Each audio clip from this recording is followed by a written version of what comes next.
Hey, what's up guys, welcome back to the channel. On today's video, I have something a little new for you, and I'm excited to bring this one to you because this shoe is ushering in a new range of running shoes. Like, it's a new genre. My friends, today I am reviewing the Salomon DRX Defy Gravel. Let's get into it.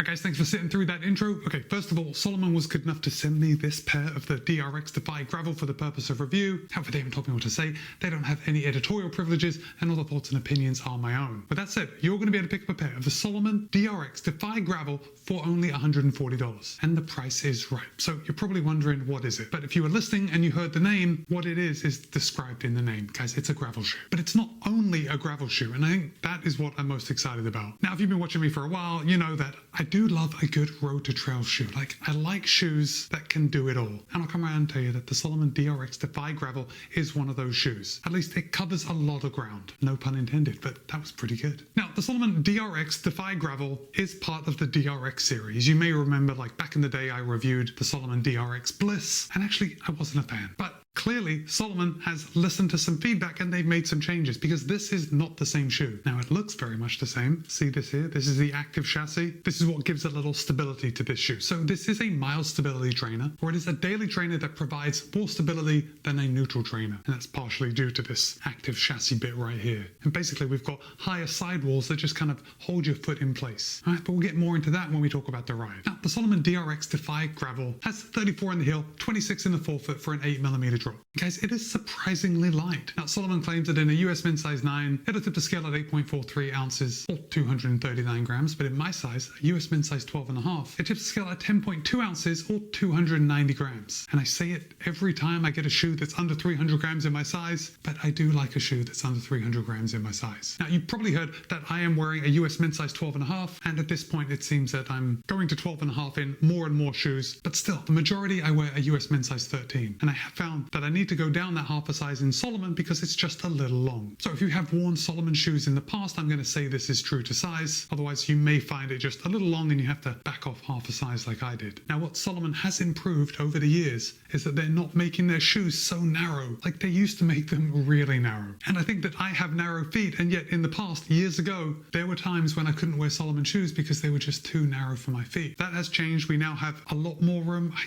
A lot more room might be stretching it, but there is more than enough room for my feet. So if you have slightly wider feet than me, the DRX Defy Gravel is still going to work for you. I think the toe box is actually fairly generous, and the heel has quite a bit of room too. In fact, you know what, now that I've mentioned the heel, let's just talk about this for a second. I did find that on my right foot, I had a little bit of looseness in the heel. That probably comes down to discrepancies in both of my heels, because on my left foot I didn't have any issues, but on my right foot I did. Now, it wasn't enough where I had any heel slip. I never had to stop and retie my laces. And even though we do have this extra hole right here, I didn't have to use it with the lace lock method. I just noticed it was a little looser. No big deal, but I just wanted you to know. But overall, the fit was spot on. I got a good mid-foot lockdown, and there's a good reason for that, but we're going to get there in just a second. So let's start at the top and work our way down. And you can see this. Remember, this is a daily trainer, so we've got a good amount of padding around the heel collar, although I'm impressed that it's not too much. It's enough to be comfortable. Now, the heel counter is super rigid, which I like, and is probably why I didn't have any heel slip, even though the heel was just a little wide for at least my right heel. But I also noticed that this heel area comes up a little high. So obviously in my testing, I've taken the DRX Defy Gravel out for multiple runs. And there was one run that I went out and I wore no-show socks. Don't ask me why I wore no-show socks running. I think I was probably wearing them and then just decided to go for a run and didn't change my socks. But that was an absolute no-no. And look, I know that you probably don't wear no-show socks running, and I certainly wouldn't recommend it. But saying that, I took the hit for you. When I wore the no-show socks running, I only lasted like half a mile before I came back to change my socks because I was getting a little bit of rubbing on my heel right at the top. So those socks just provide a little buffer between my heel and the very top of the heel counter on the DRX Gravel. Now look, this could be a problem experienced by all shoes, but it was noticeable to me that the top of the heel collar just seemed a little higher. Like, it's a little higher in the back. But honestly, if you wear socks that just come above the top, maybe just ankle socks at the minimum, then you're not going to have an issue with any rubbing. Salomon is using their 3D mesh upper, but guys, the 3D mesh upper on the DRX Defy Gravel is different than, say, the 3D mesh upper on the Spectre 2. Now on the Spectre 2, this 3D mesh upper is like super soft, like it almost feels breathable. But on the DRX Defy Gravel, it's just a little more resilient, has a little more structure. It feels thicker, feels more substantial, which actually shouldn't be a surprise because this shoe is made for gravel running or light trails. So we are going to want a little more protection in our upper than we do on a road shoe. And I should tell you that the 3D mesh upper on the Defy Gravel does not feel as breathable as, say, the Spectre 2. But in practice, I didn't notice any issue with breathability, didn't notice my feet getting absurdly hot. So it's really not something that I worried about when I was running in this shoe. Now with the overlays, there are quite a few. We do have an underlay coming around the toe box just to keep that upper off your foot. And then on both the lateral and the medial side, you can see this overlay running from the heel all the way down to the toe box. Again, that is just giving the upper a little bit of structure, and it's contributing to holding your foot in place. Much like this higher sidewall here in the back, the active chassis on the lateral side. It's all working together to hold your foot in place, to give you a nice locked-in feel. Now, Salomon has also included their SensiFit technology in the DRX Defy Gravel, and basically on the outside, yeah, you can see that pretty well on the camera. You just see this zigzag coming right here. Now that is just reinforcing the eyelet chain. Oh, and the laces are kind of like a ghillie lacing system right here. And it's reinforced with the SensiFit. Now what you can't see on the camera is Salomon is also including their internal SensiFit system. And basically these are just reinforcement bands that kind of crisscross like this. And they just provide a little extra structure to the midfoot area. So when you do cinch down those laces, you do get a nice locked in and secure feel. It works pretty well. I had zero issues with my feet sliding around in this shoe. I did feel really locked in. And ultimately that's what I want,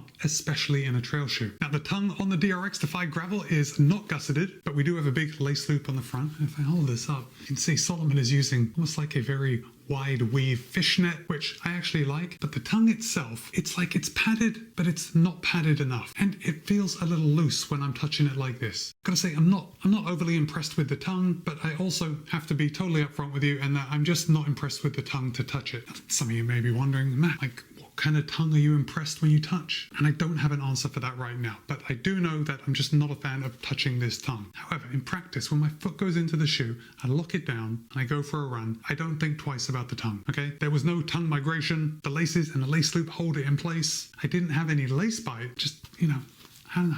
Just doesn't feel good to me. I don't know why. That's a little crazy. Anyway, moving on to the midsole. For the midsole, Salomon is using their energy foam, and their energy foam is an EVA OBC blend, but it's not the same energy foam that you've run in for years. This energy foam in the DRX Defy Gravel and actually the Spectre 2, so their newer shoes, are using a softer formulation of the energy foam, and this is a great thing. Now, the energy foam in the DRX Defy Gravel is not like super plush. You're not going to feel like you're sinking into it, like it's not going to zap your energy. It's definitely still on the firmer side of midsole foams, but it is very pleasant to run in right now. But before, the energy foam seemed much too firm for me to go for a long run. The energy foam in the DRX Defy Gravel is soft enough and comfortable enough that I would take it out for several hours, and it's not going to impact me negatively. It's comfortable. It's on the firmer side of comfortable. Also, this active chassis, it's just a much denser foam, which is what we're seeing now across brands. We're kind of using a passive guidance system, and I'm here for it. It wasn't noticeable. I didn't feel myself being corrected, but the shoe just felt good underfoot. So if you are a neutral runner, I certainly don't want you to rule out the DRX Defy Gravel.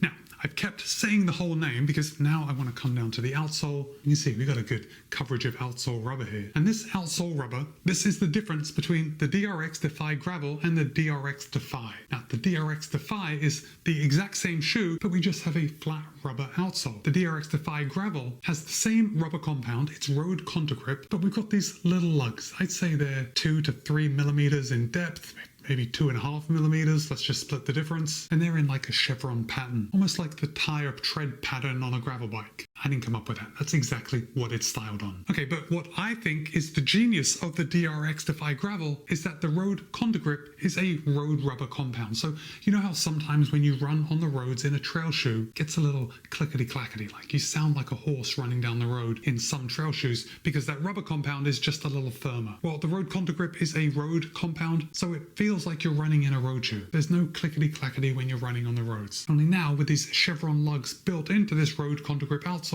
you're getting that little extra grip when you need it. And when you need it, might be when you go off-road on some fire roads or gravel trails or shell paths. In fact, I think the grip is enough to handle like most light trails and even some intermediate trails if it's dry. Like there's plenty of grip here. In fact, I would say that this is going to suit the majority of runners for what they do like on a daily basis. The only terrain that I wouldn't want to go in the DRX Defy Gravel is something that's really wet, something with a lot of mud. I'm just not sure that we would have, I know we wouldn't have enough grip. I mean, running in mud is hard enough when you have like big, like 4 or 5 millimeter lugs. But for everything else, I think the Salomon Defy Gravel is actually a shoe that a lot of runners are going to find works for them as like a single shoe, in that they can run on the road, they can go off-road on the trails around their neighborhood. I think it's going to appeal to like a wide swath of runners. And we've been talking about riders, we've been talking about everything else, but the ride is as we would expect. It's a daily trainer. It has smooth transitions. The midsole foam is a little on the firmer side, so if you like a super plush ride in your shoe, you might not like this, but if you like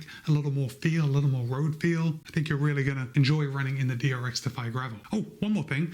I know I was saying that this shoe is light, but you should also know that the DRX Defy, so not the gravel version, is only 4 grams lighter than the DRX Defy Gravel. So for those extra 4 grams, I don't know, to me it seems worth it to just get the shoe with a little more grip. Anyway, I have actually been really excited to run in this. I think it's a super versatile and useful shoe. And I think we're going to see a lot of brands kind of jump in on the gravel train. What are your thoughts? Have you run in any of the DRX series from Salomon? In fact, have you run in any Salomon shoes? Drop a comment and let me know. And with that, it's Matt B. This has been my review of the Salomon DRX Defy Gravel. Be kind, be happy, run well. See you in a couple of days.